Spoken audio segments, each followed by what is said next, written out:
कर्मबन्धविराहिणे आत्मज्ञानप्रदानेन तस्मै श्रीगुरवे नमः। दोषणं भवसिन्धाश्च ज्ञापनं सारसम्पदः गुरोः पञ्चोदकं सम्यक् तस्मै श्रीगुरवे नमः। न गुरोरधिकं तत्त्वं न गुरोरधिकं तपः तत्त्वज्ञानात् परं नास्ति तस्मै श्रीगुरवे नमः। मन्नाथ श्रीजगन्नाथः मद्गुरुः श्रीजगद्गुरुः मदात्मा सर्वभूतात्मा तस्मै श्रीगुरवे नमः। गुरुरादिर्नादिश्च गुरुः परमदैवतम् गुरोः परतरं नास्ति तस्मै श्रीगुरवे नमः।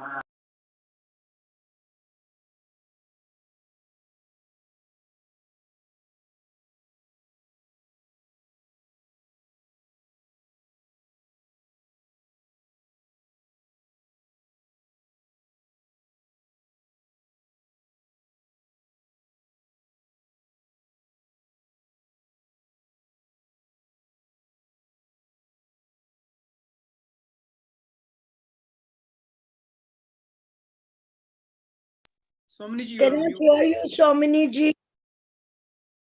That's because I'm muted. Always the reason is very simple. Yeah, so I said we'll try and finish this today, this text. Okay. And recording is happening. Recording is happening. That is nice. Yeah. That is very nice. Recording is happening. Okay. Om Sahana Bhavatu Sahanau Bhunaktu Sahaviryam Karavavahai Tejasvinavadhitamastu ma vidvishavahai. Om Shanti Shanti Shanti.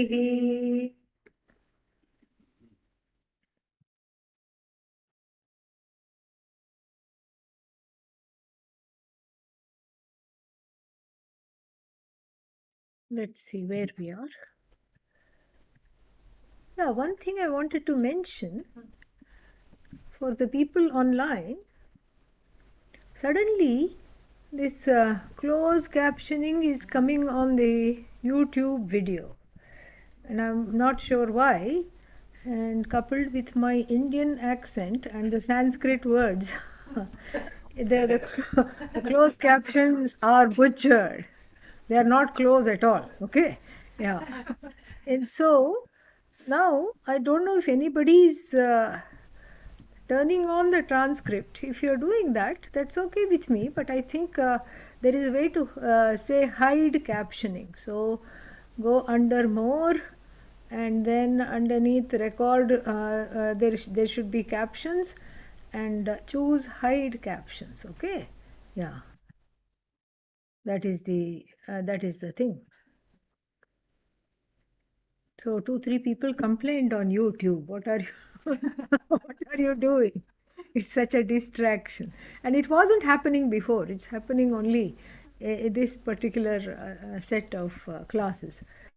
So you know who you are, whoever is doing this closed captioning enabling, that's okay, but do hide captioning so that it doesn't come on the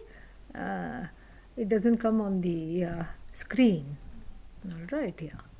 Okay. Now,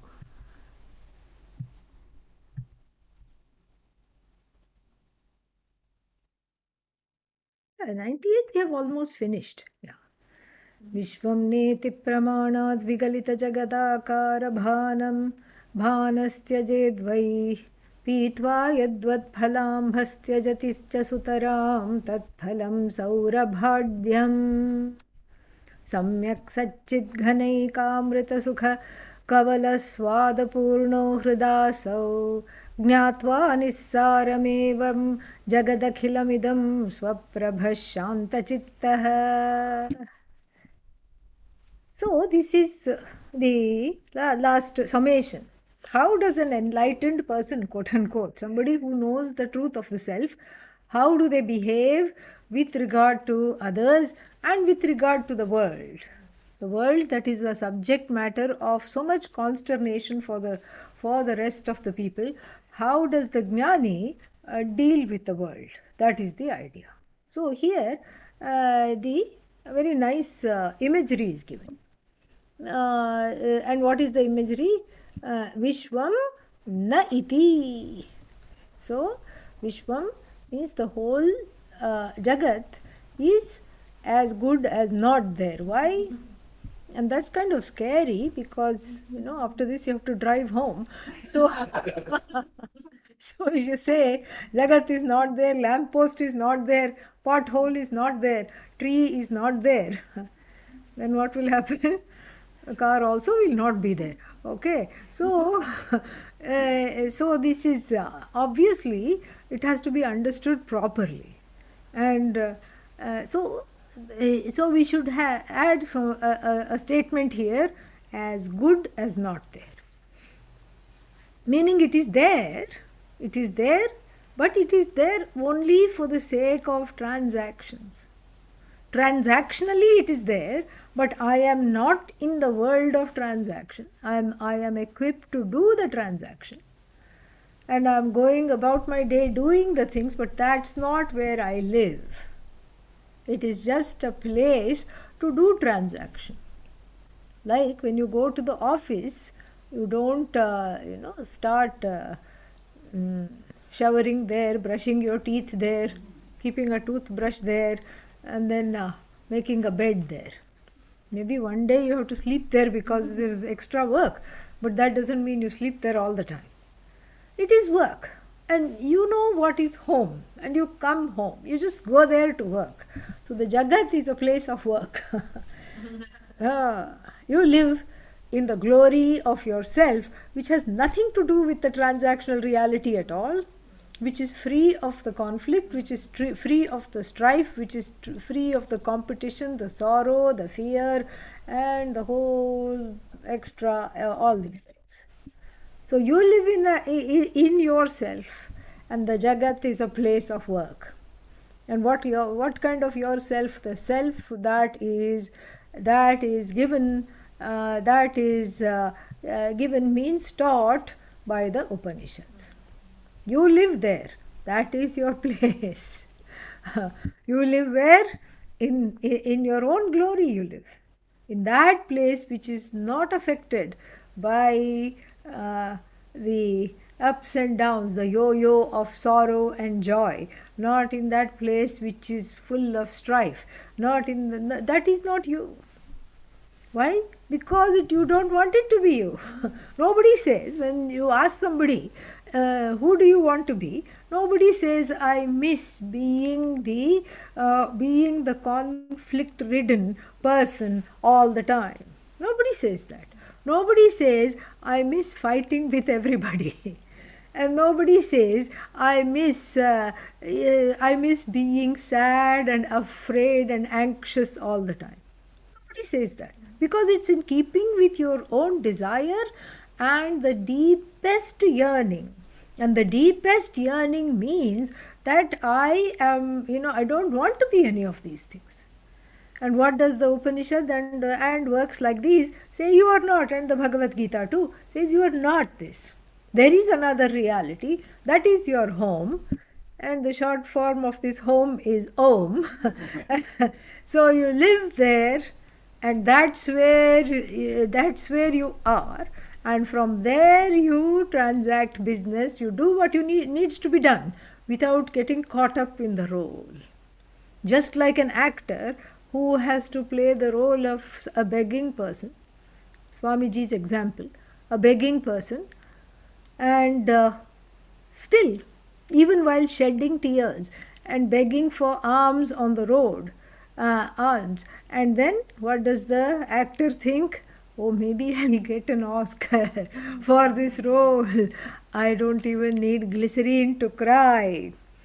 My tears are flowing naturally. What a good actor I am. There is some inner space. There is no outer space, because the body of the actor is the body, the body of the beggar is the body of the actor. The mind of the begging person is the mind of the actor. The clothes of the beggar are are what the actor is wearing right now, all tattered and dirty and tattered, and they have seen better days. And so, but so now we can say the entire beggar is nothing but the actor. But is the actor a beggar? No. He knows full well that after taking off the robes of the beggar, in fact, his bank account is more than before, more than when he did this role. So similarly, the role is the person is not the role. When the role rolls into the person, and when the person thinks I am identical with the role, sorrow, confusion, fear, etc. ensue. This is what happens. And so therefore here, the world is as good as not there means, it's not that when I drive home I have to disregard the other passengers, other people on the road. No. It means I am as good as, the world is as good as not a non-entity for me. It is a place just to transact business. It's a place where the business of living, of exchange, of giving, of taking, and all these things are conducted. Why? Because I have a body and these things are happening, so I'm playing a role. So I'm just merely playing a role. And then who is the one playing the role? The one who is free of the role is playing the role. One who is free of all the roles is the one who is playing the roles. And the I that is playing the role has nothing to do with the role. It's just like an actor. And so here, this is what is said, Vishwam na iti, the world is as good as not there for the person living in the glory of oneself as Satchidananda, as free of sorrow, as all-knowing I, which is free of sorrow, which is free of finitude and all limitations. Then, how was it come to know, how did it the one come to know Pramanat?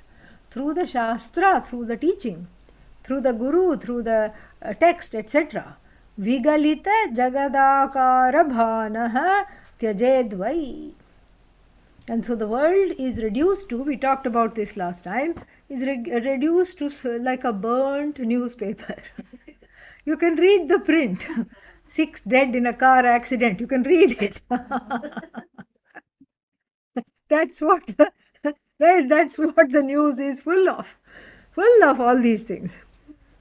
Family of 6 perished in car accident. You can read the headlines. But you try to pick up the paper, it's just ashes. And same thing like this. And you're reading the headline, and the other ancient example given is a burnt rope. So when you set fire to a rope, and then you go away, after that what happens?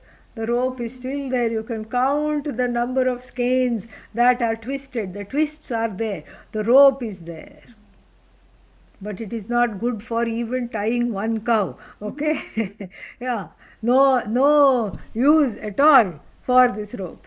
And so like this, the world, it's not that the world is gone, but it is useless for me. Why is it useless for me? Because it is incapable of making me either happy or sad. See, this is a very drastically different way of looking at the world. Usually with the world, one approaches with a series of expectations. This is where all my happiness is there. If only this happened, I would be happy. If only more opportunities showed up. If only I had more chances. If only I got this. If only I got that. This is what one tells oneself. And so the world becomes a place not just to transact business, but to get what you don't have, and to retain what you have, and to get rid of what you don't want, what you have acquired. Everything from starting with gray hair and wrinkles. And so this is this is generally how people connect to the world, but not the jnani, not the person of knowledge. That is what is pointed out. For the person of knowledge, it is like a burnt newspaper or a burnt rope. A burnt rope, what is the use of a burnt rope? No use. Useless, meaningless. That's why Lord Shiva is dressed in ash, full of ash everywhere, as opposed to Vishnu dressed in cash. Okay? So, Bhagavan in the form of Vishnu represents cash, literally. Represents everything going very well, and represents the world which is in the state of expansion. And so Vishnu is very, very dear to people who continue. Bhagavan as Vishnu, the manifestation of the Lord and the goddess as Vishnu and Lakshmi are very, very dear to people who still want things from this world. That's why all the Lakshmi temples in India, you can't set foot. You want to visit? Don't worry, people behind you will push you in. Don't worry, how can I get in? People behind you will push you in. It's very, very crowded all the time. And then Vishnu temples also. Now, yesterday it came that there was just, I think, 64 million or something like that. The Tirupati Balaji temple, biggest Vishnu temple in India, made last year. So, lot of money. This is in rupees, okay? I mean, after converting into dollars. So you can imagine. People just put gold in there. In the offertory box, people just put gold. And then I think at some point in the afternoon, when all the darshan is over, they have these huge sieves. Huge. You know sieve? Yeah, but this is a money sieve. And so all the money falls down and the gold remains on top. And it is catalogued and everything. And then there is, you can watch. There is a balcony to stand and watch all the priests doing this downstairs. So I have seen that as a child. So you can imagine. But the people who are interested in Shiva and Lord Dakshinamurti, etc., they want something else. They want to know how to have all that gold, how to discover that inner gold, how to discover the millions here, rather than keep looking for the world as a place that is, give me, as a place where I can eke out some happiness, some security through money and friendships and whatnot. This is what, this is the difference. That's why Lord Shiva is adorned in ash. Ash means everything, whatever he looks at turns into ash. Means the finitude of the world is being talked about. So when the Lord covers himself with the finitude of the world, with the ashes of the world, that means what? That is moksha. Because the infinite is as though covered in the finite without it having any effect at all. So that is the idea here. Let the world not be a place where let it be only an objective place for the transaction of some business, whatever it is. As long as this body is there, action takes place, and then business is transacted, and then there is give, there is take, there is participation in different roles, etc. But let it be just that. Don't make it into a place where you sit with your mouth open, hoping that something nice will come, or working towards making something happen that obviously is not going to help you to be happy, because as soon as you get happy, then immediately you get sad. So that is exactly the idea here. So pramanad vigalita jagadakara, akara is there. Then akara bhanam, this appearance of the jagat, let it go. Tyajet, the person of knowledge, may he or she give it up. And he gives a nice example here. Pitva yadvat phala ambha tyajati cha sutaram tat phalam saurabhadhyam. So if you take a fruit, I gave the example of that squishy mango, and everybody knew the name of that mango.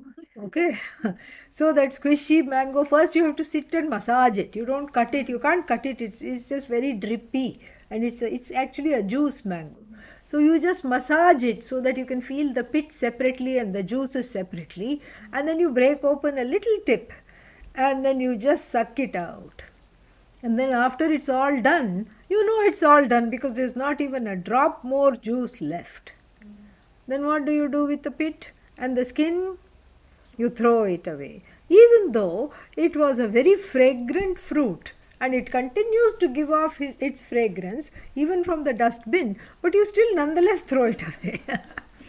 You don't keep it in the fridge, okay? Because it's done. It's totally done. And so similarly, this Satchit Ghanaikamrita Sukha Kavala Swadapurnaha Hrid Asau. So when one understands that in my heart is this infinite joyous I, which I know as myself, which is full, juicy, tasty, and the embodiment of sukha. Sukha means happiness. Jnatva, having known that, what do I do? Nissarameva jagad akhilam idam. One understands Nissara. The jagat is like a siphoned mango, the mango from which the juice has been sucked out dry. Or even you can take that fresh coconut. Here when you buy coconut water, it comes in a bottle, okay, or a can, or a Tetra Pak, or a carton, something like that. But in India, they carry these raw, tender coconuts, and then in front of you they will very quickly, if you try to do it, you will get a sprain in the shoulder, but they will very quickly peel it for you, and then put a little straw, make a little hole, put a little straw and give it. And then you drink it, and then after that what? You don't carry that home, and you just give it back to the person who disposes of that. Same thing, just like that. Any fruit, after the juice is gone, it has no place in life. Similarly, there was a time when the jagat was juicy. Before this knowledge, I wanted all the juice from the jagat.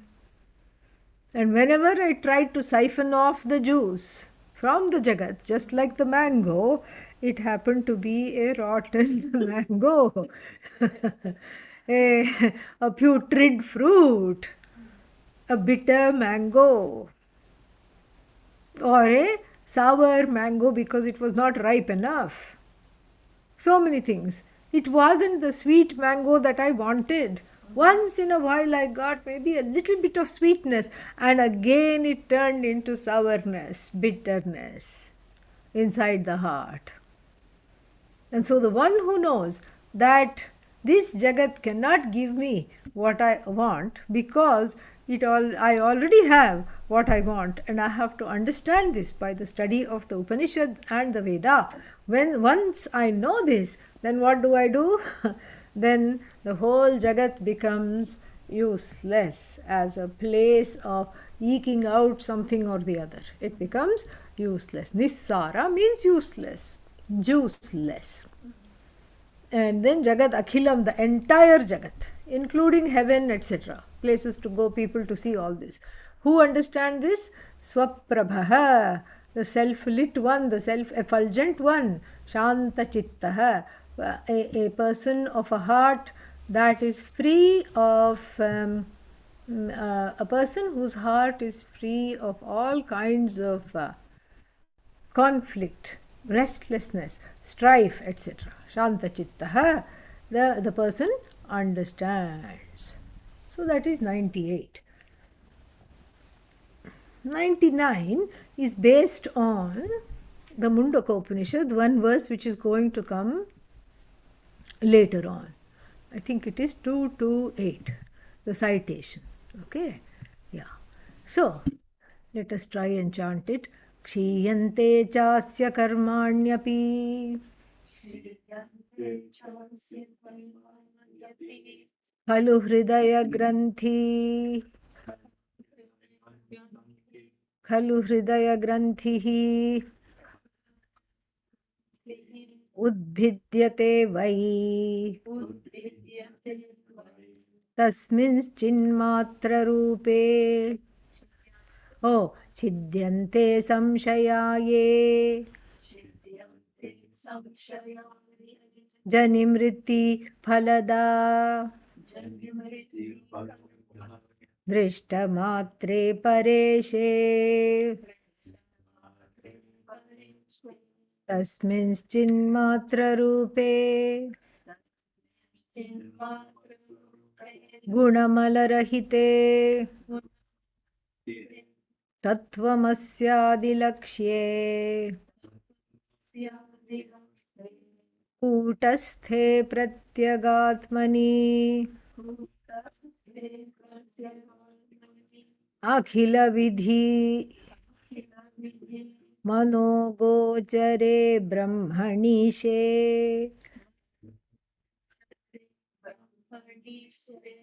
Yeah. So this is 228 Mundaka Upanishad. We haven't come there yet. This is a promise made by the Mundaka Upanishad. So the verse number 99. 99 talks about how the what is that called? The person of knowledge. What is the person of knowledge like? And what happens to the person of knowledge? What is the Jnana Lakshana? Jnana Lakshana. Okay. So the Jnana Lakshana, what is the Lakshana of this knowledge is talked about. And so in the Mundaka Upanishad Vakya is there.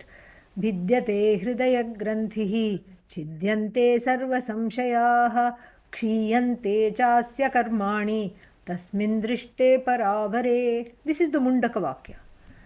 Tasmin means in. In what? Brahmani. In that Brahman, when the person sees oneself and Bhagavan simultaneously as one. Para, that which I see, this is God and I don't know what this God is, bigger than me, bigger than everything, something to be afraid of. No. And then in that Brahman, I see Bhagavan as an extension of myself, as nothing but myself. So para means God, Ishvara. Apara means the lowly self, at least the self who up till now thought, I am useless and I am lowly. So where the lowly self says, I am one with the whole, including the whole includes the source of the universe, Ishvara, if there is one. Okay. So this is what is the, so Tasmin Brahmani Paravare Drishte means when one sees oneself as non-separate from the whole, non-separate from Bhagavan, then three things happen. How is this seeing happening? Through knowledge. That's really what it is, because the self cannot be objectified. So there is no literally seeing happening. Understanding, in knowing this knowledge that I am non-separate from Bhagavan, three things happen. Vidyate hridaya granthihi. Hridaya granthi means the knot of the heart. The knot of the heart. And what is this knot of the heart? Ajnanam, self-ignorance. Self-ignorance is seen as literally a tightness in the heart, because that's how it is manifest. A constriction in the heart. And here the Tikakara gives a very nice vyutpatti, origin, grammatical derivation of the word hridaya. So hrit means antahkaranam. Antahkaranam means, hrit means inner instrument. Tasya ayah, that which lights up the inner instrument, that is what is called Atma, Hridaya. So then tayoho granthihi swatma ajnana purvaha anyonya tadatmya rupena aikya rupaha. So that granthi, hrit means what? Hrit is antahkarana, and that which lights up the fact that I have an inner instrument. What is it that's lighting up this inner instrument? That is Atma, that is myself alone, the one who says, I know I am the self-effulgent I. And then this I, when it goes home, while the body is still here, okay, not after death, when this I goes home to itself, knowing that it is one with everything, it's not a separate entity, even though it looks separate, invested with a particular body, mind, sense complex, etc., it is not a separate entity, it is one with everything, then that is the tearing asunder of the heart knot of Atma Ajnanam, self-ignorance. There is no more self-ignorance, there is no more ignorance of the I, because I feel connected to everything, I am one with everything. There is no disconnect. And so that is the first thing that happens. Bhidyate hridaya granthihi, the phala of this knowledge is given, jnana phalam. Phala means the result. The fruit of gaining this knowledge is given. Why should I study this knowledge? So the first thing is, there is bhidyate hridaya granthihi, and it is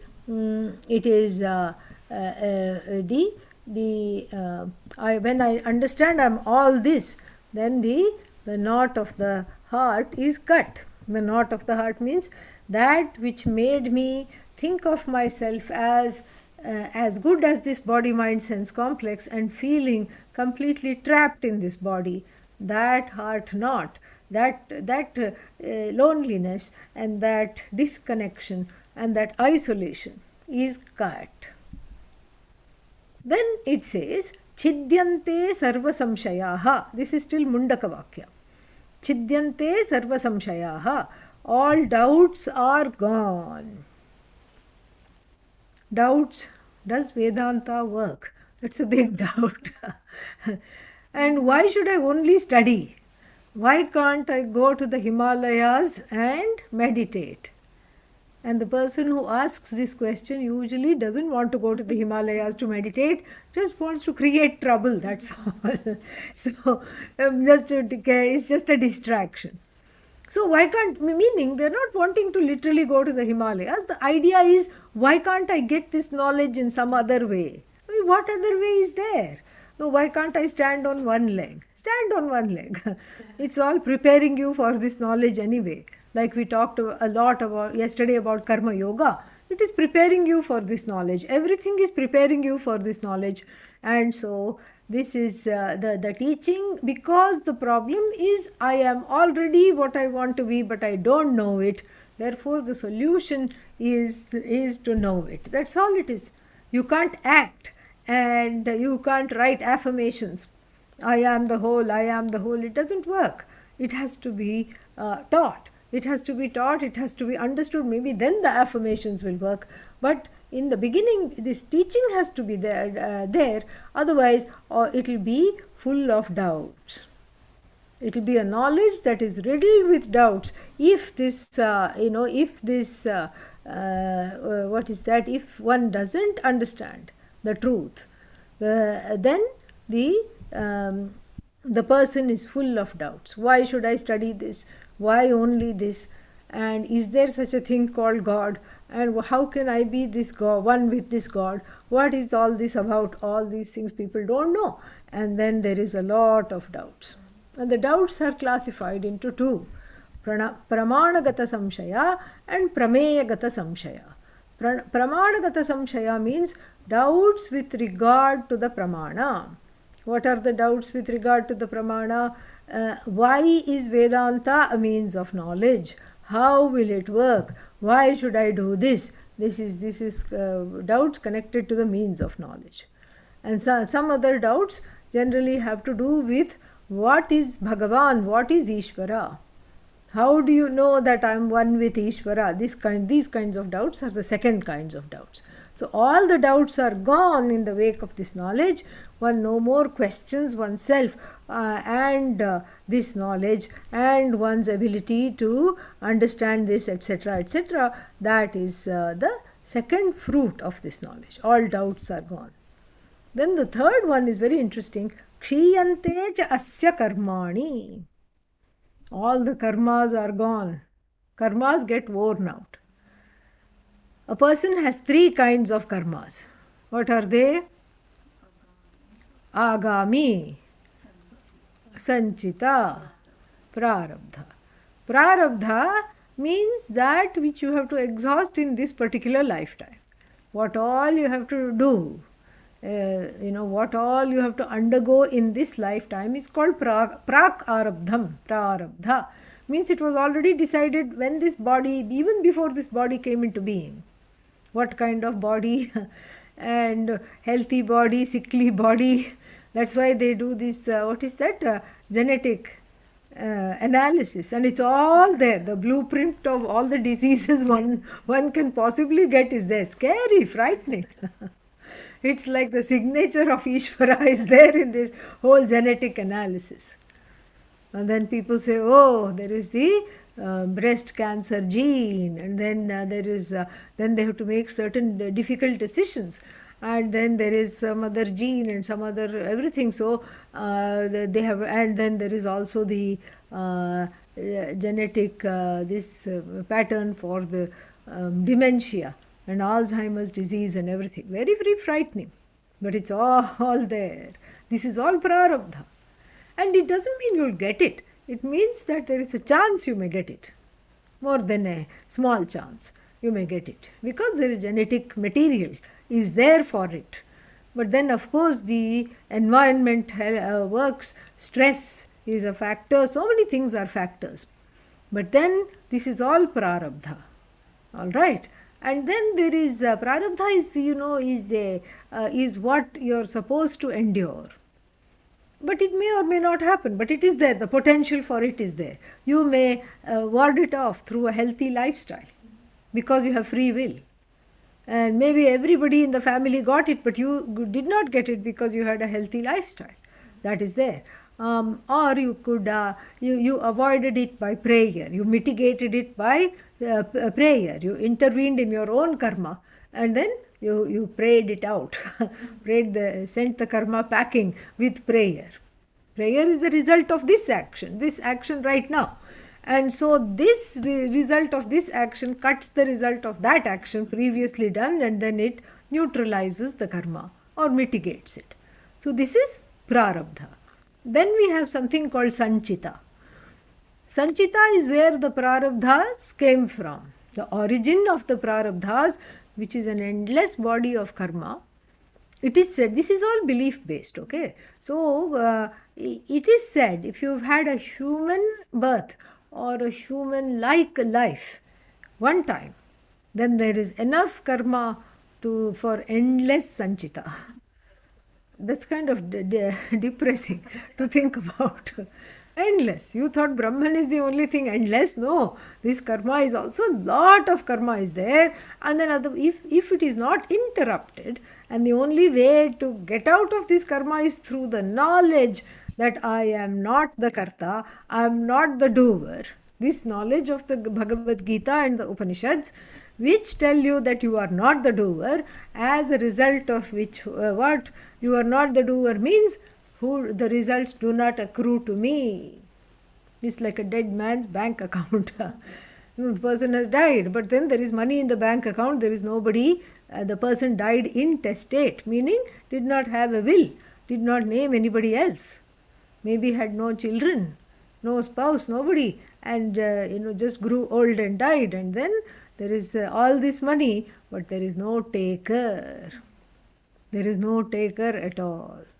So this is exactly what we say here, and then the so that is the prarabdha karma. Okay, the sanchita is from where the prarabdha comes. All right, and then what? Then we have one more karma. What is that? Agami. Agami means in this life, because you're not going to sit quietly in this life. You're going to be acting. And so all the good karmas have to go somewhere. They go and join the sanchita. That's why the sanchita keeps burgeoning. And then the bad karma also goes and joins the sanchita. And it doesn't end at death, because it is one place where one goes from one life to another. There is no excess baggage charged, unlike the airline. First bag $30, second bag $50. No such thing. You say, I have little more karma, I have more desires, bring it on. One more suitcase I discovered, bring it on. Bring it on, no problem at all. And then all that goes into the next life. And they say the strongest desire at death, at the time of death, leads to the next life. That's why it is said, please keep saying Krishna, Krishna, Krishna. And the people in India started to act extra clever. They started to name their children Krishna and Narayana and all that, thinking that this way they will they will go, because it will be they'll be keeping on chanting the sun's name, Krishna, Krishna. But then they will go. They will next life they will get Krishna or something like that, they thought. But it did not work out. Why? Because the person whose name Krishna is rarely called Krishna. Pet name is Kittu.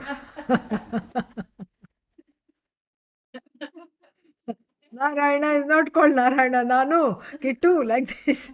And so it doesn't count as Bhagavan's name.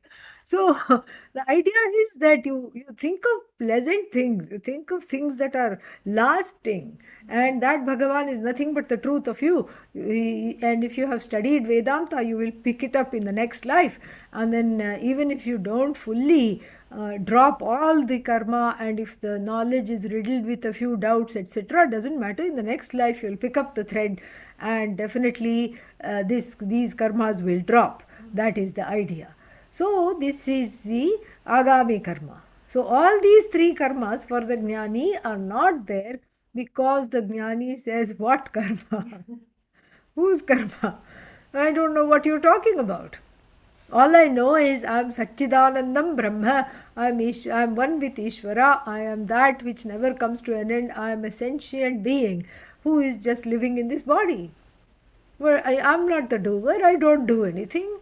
Oh, but you did all these things. I mean, I am as though I am just playing a role. That's all. This is not me.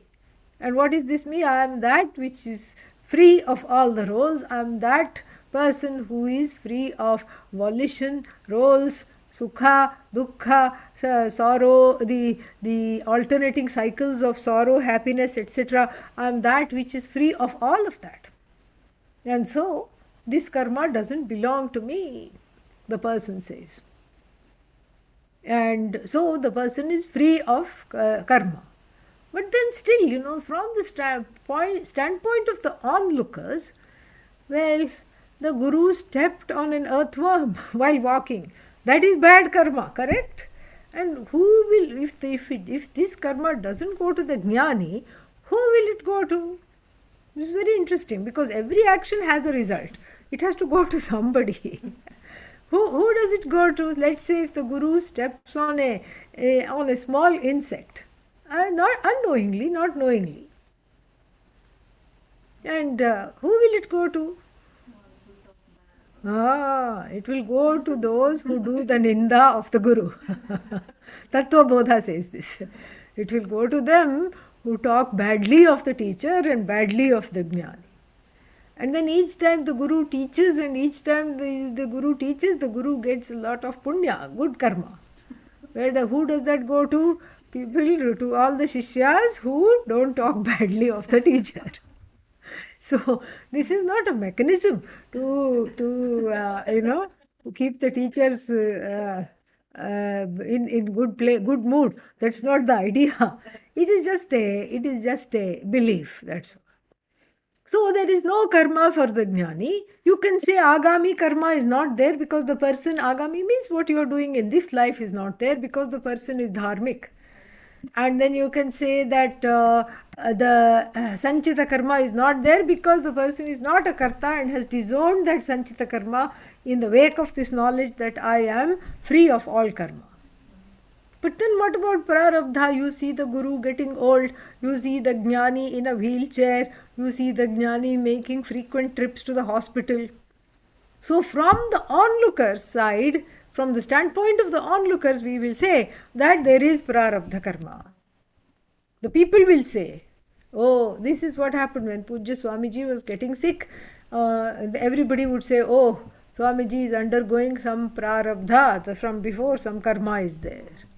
But from the standpoint of the jnani is not identified with the body. Body is me, but I am not the body, the jnani knows. And so the jnani does not say, this is my karma, woe is me. That is the difference. So, no, these three karmas are gone. When one knows Brahman completely, this is Mundaka 228, and it is just basically the person has Xeroxed this mantra here. That's all, without paying any royalties. Clean plagiarism. Okay? Yeah. This was before the days of being penalized for it, but actually in Vedanta everything is plagiarized. So no problem at all. Everything is everyone is a copycat and everything is plagiarized because you can't say anything new. Nothing new you can say. It's all been there, done that, been there, done that. Okay. All right. So let us look at this verse. It's verbatim, same thing. It starts with kshiyante. And so kshiyante cha asya karmani, karma karmani karmani, all the karmas are worn out. Khalu hridaya granthi, see again that word is also copied. Hridaya granthi udbhidyate vai. So all the karmas are gone and the heart knot of ignorance is torn asunder. Chidyante samshayaha ye. See, same thing. Same thing, same words even. Hasn't even bothered to change the words because you can't really. I mean, that's a very beautiful verse, mantra in the Mundakopanishad. So he doesn't bother to change the words also. This is not even a restatement, this is just a copy of that.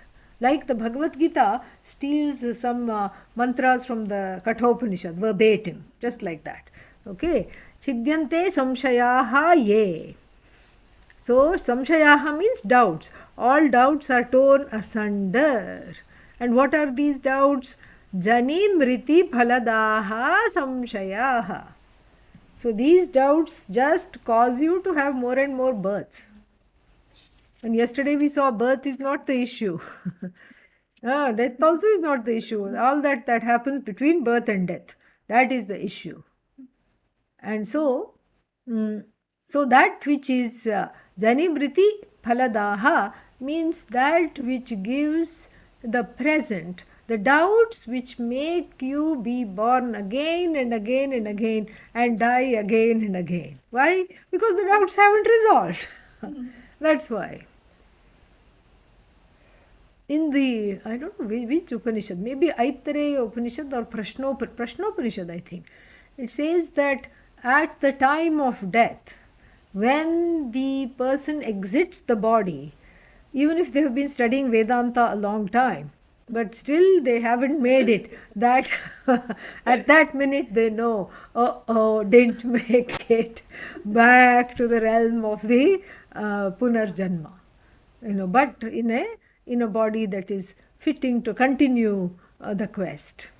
This is what the Prashnopanishad says. We have no way of finding out, so we don't know. This is just what is the Upanishad Ukti. So then, Janimriti Phaladaha means that which give presents in the form of birth and death and birth and death and birth and death. And then all that is gone when Drishtamatre Pareshe. When you have darshan of Bhagavan as what? Yourself. Yeah, yourself. And even in the festivals, this same thing is being talked about. In Kerala, there is a festival where there is some kind of a harvest festival, and then what happens there? They do all kinds of wonderful fruits, flowers, everything is arranged. And then they say, have darshan of Bhagavan. And there is no Bhagavan, there is no deity, there is no photograph, there is a big mirror with a garland on it. And you stand in front of the mirror. That is the idea. Recognize yourself as Ishvara. Very nice. And so Drishtamatre Pareshe, when you understand that you are non-separate from Ishvara, that is when that is what happens, the doubts and all go. Then tasmin, in that Brahman, which is what? Chinmatra Swarupe. Chinmatra Swarupa. Chinmatra Swarupa means it is in the form of Chit, which is consciousness. It is all pure consciousness without any name or form. Like when you say, I am. And don't complete the sentence. Don't say, I am, I have a body, I am this body, I am this mind. No such thing. Just say, I am. That presence is called Chinmatra Swarupa. I am, I know, I am. That's all it is. So your own presence, your own being, that is your awareness, and that is that consciousness. Chinmatra Swarupe, Chinmatra Rupe. And what is this Chinmatra? Guna Mala Rahite. It is free of attributes. And it is not polluted, quote unquote, by pains, sorrows, and various ailments. Raga, dveshas, preferences, prejudices, anger, fear, regrets, hurt, guilt, nothing. It's free of all of these things. So, Chinmatra Swarupe, Chinmatra Rupe, Guna Mala Rahite, free of all kinds of attributes. And all those attributes, anger, etc., are as though superimpositions upon that, which is inherently free of that. And so, how is this understood?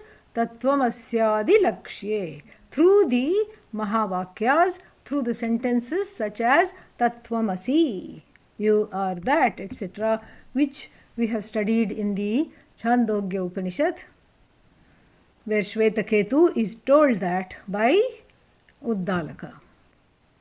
Shvetaketu is told, you are that Brahman alone, you are not the sum total of this body, mind, sense complex. This body is not never away from Brahman, but Brahman is not just this body. You are that Brahman which is manifest as this body, but which is manifest as all other bodies. Body of water, bodies of trees, bodies of birds, bodies of everything. You are not confined just to this body, because that awareness which I call myself is free of the being confined to this particular body, mind, sense complex. Just like the space which I call this room, the space doesn't call itself this shrine room. It doesn't call itself that. Temple space. It doesn't think of itself as temple space. It thinks of itself as space. We may give a name to it. So we may give a name to a particular person, indwelling a particular body, mind, sense complex. But that name belongs to the form, not to Brahman, not to that awareness, that consciousness, which is free of all attributes and which is known through the words of the Upanishad, such as Tattvam Asi, sentences which show the oneness of everything. This is the third line. Then Kutasthe. Kutasthe means that which is unmoving, unchanging. Pratyagatmani akhila vidhi mana agochare brahmanishe. So that which is unchanging, which obtains as the truth of this I within the indweller of this body mind sense complex, but which cannot be objectified by the mind. Brahmani Ishe, and which is Brahman, which is Ishvara. So one who understands that I am this consciousness, devoid of qualities, devoid of attributes, devoid of regret, guilt, hurt, and all these problems, and who is understood by the teachings such as Tattvamasi, that Lord, I am, beyond all thought, that which is not objectified by the mind. So the first two lines are from that Upanishad, and he takes this last two lines, he unpacks a little more what this Brahman is. And very nice, what this Brahman is.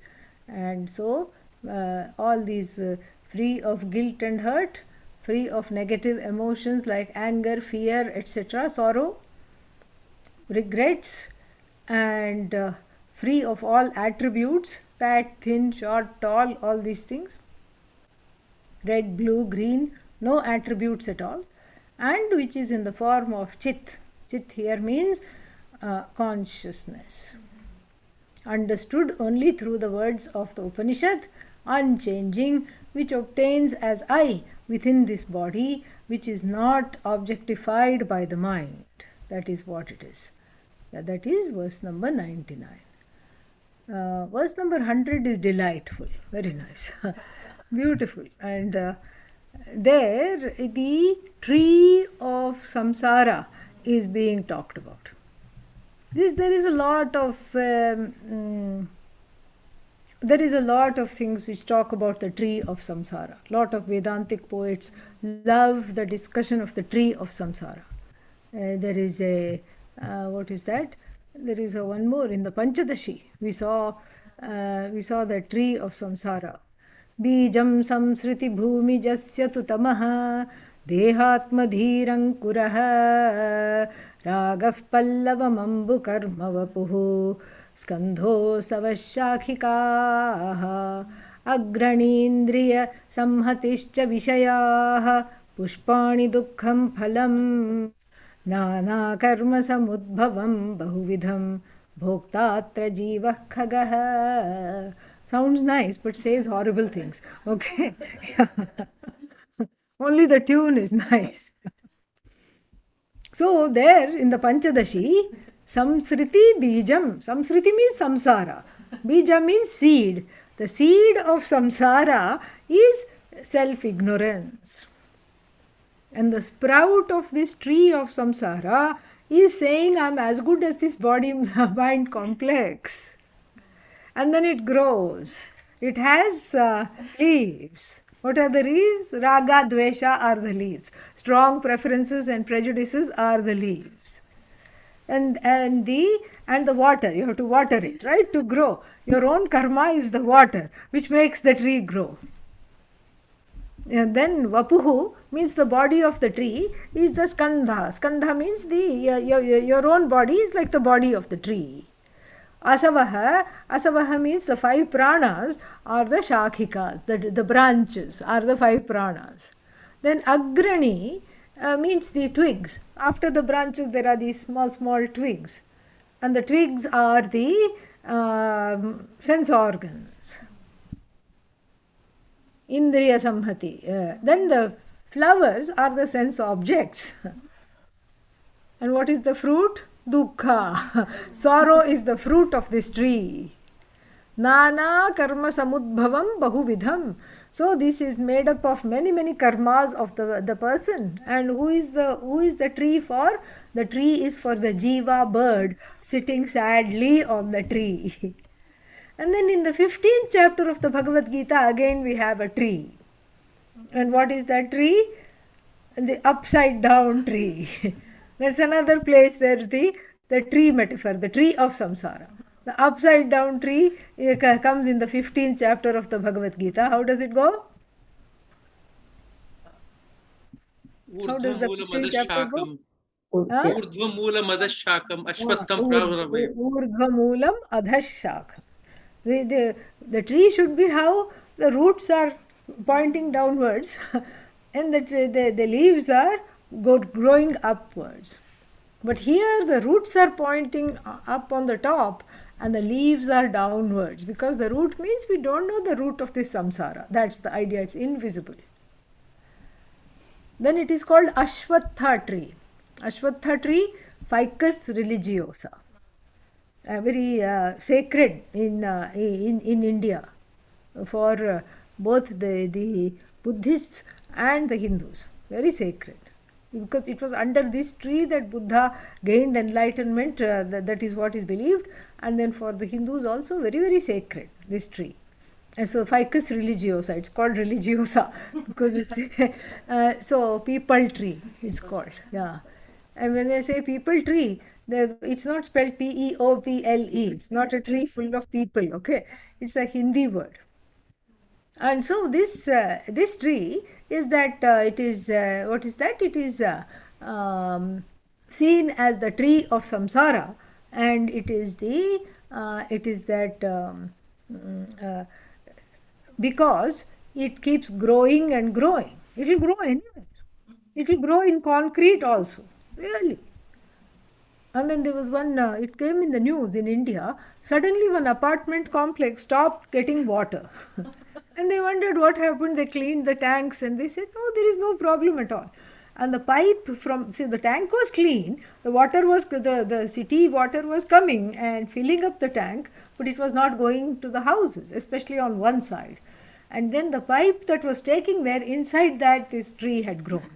No soil to think of, it had just grown in the concrete pipe.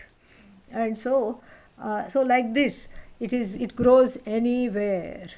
This is the tree of samsara. Then there in the Bhagavad Gita, asanga shastrena dhridena chitva. You can cut this through the weapon called asangatvam, uninvolvement. Uninvolvement means not detachment. That's why I don't say detachment. It is uninvolvement. Uninvolvement means I'm playing a role. That's all. I am not as good as this. That is the weapon of uninvolvement, and through that weapon the tree of misguided priorities and the tree of sorrow is felled. A tree is felled. So here this is the basis for this particular which was 100th verse. Adau madhye tathante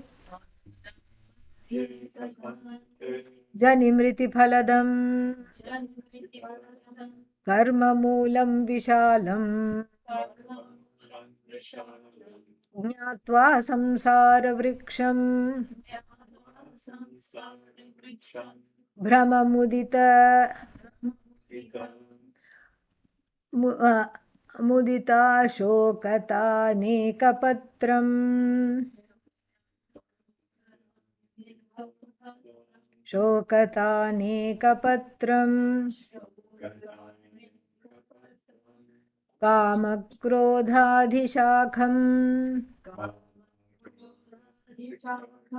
पशुवनिता कन्यकापक्षिसङ्घम्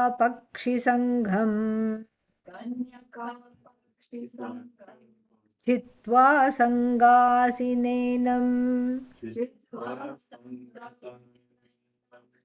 पटुमतिरभितः चिन्तयेद्वासुदेवम्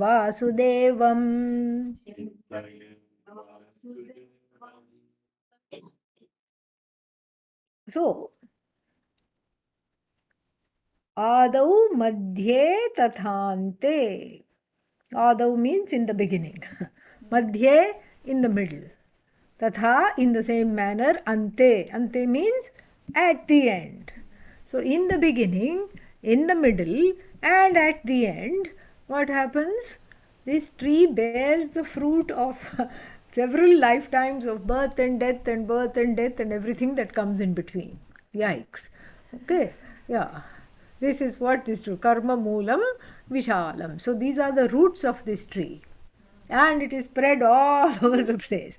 The roots of this tree is birth and death and birth and death from beginning to end, and also in the middle. So then, please know this tree, jnatva. So having known this tree, chintayet vasudevam. Please contemplate on this Bhagavan as yourself. Please pray or please contemplate on Bhagavan as yourself. Why? Because this samsara vriksha, this tree of samsara is Brahma, Mada, Mudita, Shokata, Aneka Patram. Has many leaves. One leaf is delusion. Another leaf is pride. Another bunch of leaves is ecstasy, not the drug, okay? And then Shokata, sorrow. These days you have to say all these things. Yeah. Before, who would know? You know? All the words which you use in the everyday have been conscripted by various things. And so, Brahma means delusion. Mada, pride, arrogance. Mudita. Mudita means ecstasy. And then Shokata, agony. Aneka Patram. These are the various leaves. The leaves are pride and delusion. Alternating things of happiness and sorrow. These are the leaves. Then the leaves are connected to the branches. What is the origin of the leaves? The branches. Kama and Krodha are the branches. Desire and anger. Whenever the desire is thwarted, there is anger. So anger and desire are the branches. Then a tree is no fun without birds frequenting it, correct? So then there are lot of birds. What are they? The birds are the idea that all these things are mine and connected to me. Suta, children. Pashu, pets. Sometimes pets are like children, okay? Yeah. Then Vanita. Vanita means here wife, spouse. Kanyaka, daughter. So son, daughter, animal, pets, wife, etc., spouse. Pakshi Sangham, family of birds. On this tree of samsara. Then if you say, oh no, I don't like this tree at all. Asanga asina enam chitva. Knowing this as the tree, cut it off, fell it with the weapon, with a scythe, with a sickle of understanding, viveka, the sickle of discrimination, knowing that none of this is me, none of this is the truth of me. Who cuts this? Patumatihi. Somebody who is clever-minded one. Patumatihi. Abhitaha chintayet. May one think of Bhagavan alone. May one live in that Bhagavan which is the truth of oneself. So the Satasloki should have closed here. Nothing much to say about this verse because it's there in every. There is a kind of a abiding presence of the tree of samsara metaphor in the Bhagavad Gita and elsewhere, as we saw. Nothing more to say about this.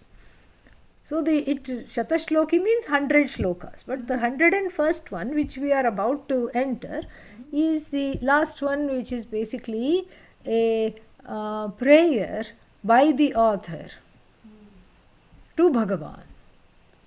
Okay, and so here he concludes by saying, the last verse is like this: Jatam mayyeva sarvam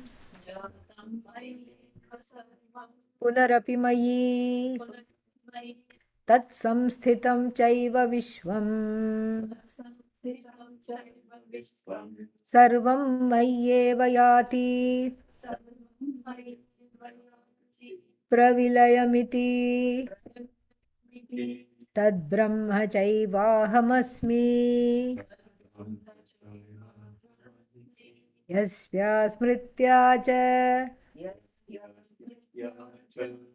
यज्ञादि अखिलशुभविधौ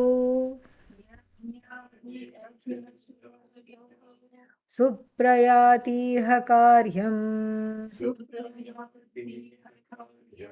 न्यूनं सम्पूर्णतां वै तमहमति मुदैव वाच्युतम् सन्नतोऽस्मि सत् नतोऽस्मि.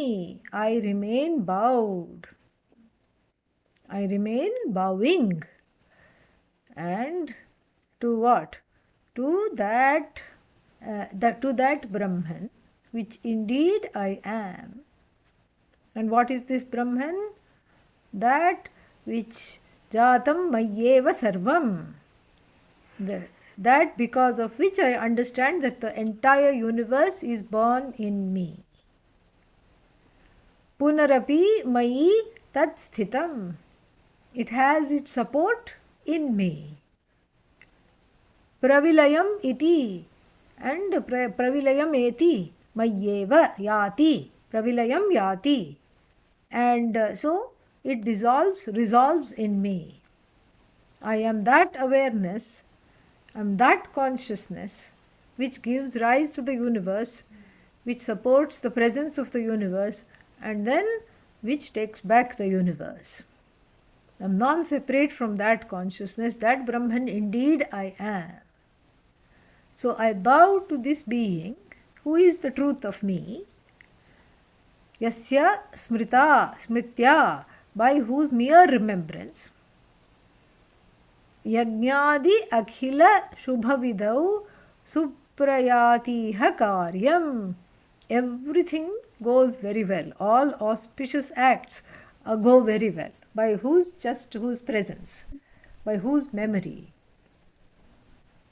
And then nyunam sampurnatam vai. And they gain completion. Not only they go very well, they gain completion. Whose presence gives them completion. And that presence is not separate from my presence. This is who I bow to.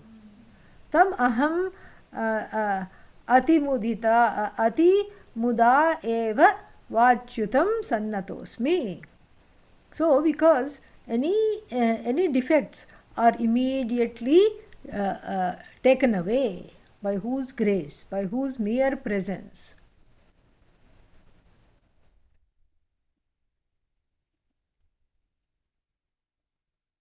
And that being who is non-separate from me, whose truth is understood as the truth of myself gleaned from the words of the Upanishad, and whose remembrance leads to a work being completed. What kind of work? Auspicious works. And he is including the Satasloki as an auspicious work. How do we know it's completed?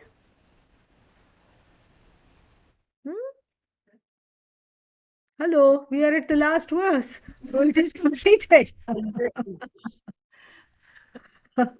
So that's how we know it's completed, because we are studying the last verse. We are a witness to its completion. So, so this is by whose, so the whole, not only things go smoothly, but everything is perfectly completed. And so with this we come to the end of the Satasloki. Whenever we finish, we always read the first few lines to show that the study is never complete. Drishtanto naiva drishtaha Tribhuvana jathare Sadguro jnanadatuhu स्पर्शश्चेत्तत्र कल्प्यः स नयति कल्प्यः स नयति कल्प्यः स नयति यदहो स्वर्णतामश्मसारम्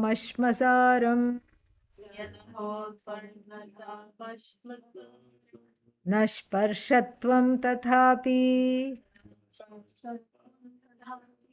Shritacharanayuge Sadgurusviyashishye Sviyam samyam vidhatte Bhavati nirupamaha Tena valya Tena valaukikopi. There is no comparison in all the three worlds for the teacher who bestows this knowledge. If sometimes the person compares the teacher to the philosopher's stone, which turns iron and all metals into gold, alas, that may be fine, but it's of no comparison because it cannot convert itself into another philosopher's stone. So the teacher here creates equality with the disciples who take refuge at their feet. So therefore, there is no comparison at all. Because the teacher makes the person who is studying into another teacher, the capacity to create teachers. That's the first verse of this. So with this we conclude the Satasloki, and then the next class, not of the Satasloki, okay? Yeah. Then now we have this slot which is empty and which will be emptied on Tuesday, January 31st. What will happen? Tune in and find out. Yeah, we don't know. And then I'll get a flurry of emails. Can we study this? Can we study this? Can we study this? Find out. Okay.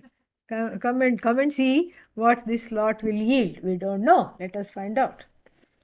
ॐ पूर्णमदः पूर्णमिदं पूर्णात् पूर्णमुदच्यते पूर्णस्य पूर्णमादाय पूर्णमेवावशिष्यते ॐ शान्तिश्शान्तिश्शान्तिः हरिः ॐ श्रीगुरुभ्यो नमः हरिः ॐ.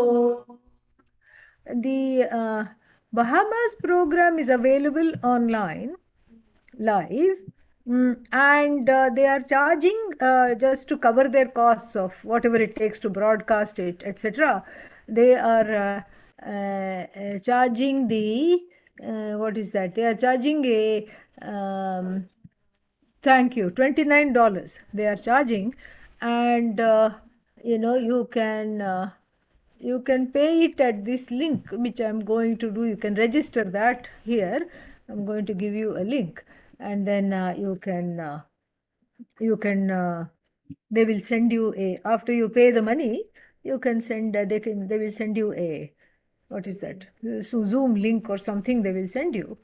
And if you have trouble paying that, send me an email. We'll see what we can do.